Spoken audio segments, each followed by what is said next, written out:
üldse tore aasta olnud. Vahepeal kõik otsisid puumat Eesti metsades. Mäletate seda ilusat aega?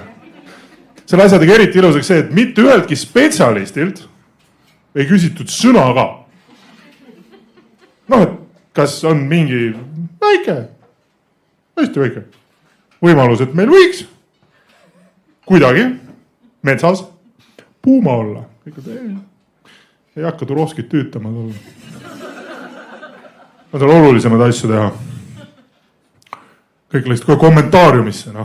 Esimene oli kohe raudselt immigrant. Suure tõenäosusega küll, jah, nagu paljud loomad loomaaiaski. No, tahame siin, me siin kogu aeg räägime, saadame kõik välja, see loomaaed jääb päris tühjaks.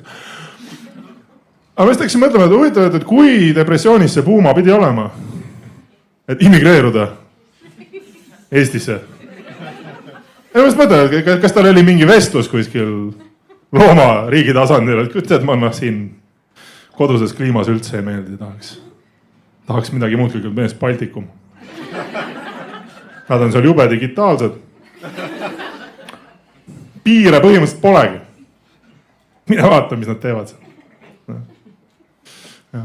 Teine kommentaar oli ka muidugi kohe alati kuulda. Saame kätte! Paneme kinni. Mine saa kätte kõigepealt. Siis mõtlen, et karudest ei rääkinud tollel ajal keegi. Kas kuskil oli mõni õnnetu Eesti karu? Mõtles, kurat jälle need immigrandid võtavad minu töö ära. No, vahepeal keegi ütles, et äkki on Ilves, mitte puuma. Selle peale kohe kommenteeriti, et ei, Ilves on Kadriorus. Siis muidugi lohutati, et sealt 2 presidenti hiljaks jäänud. Oli. Nüüd on metsas. Koos puuma ja karuga.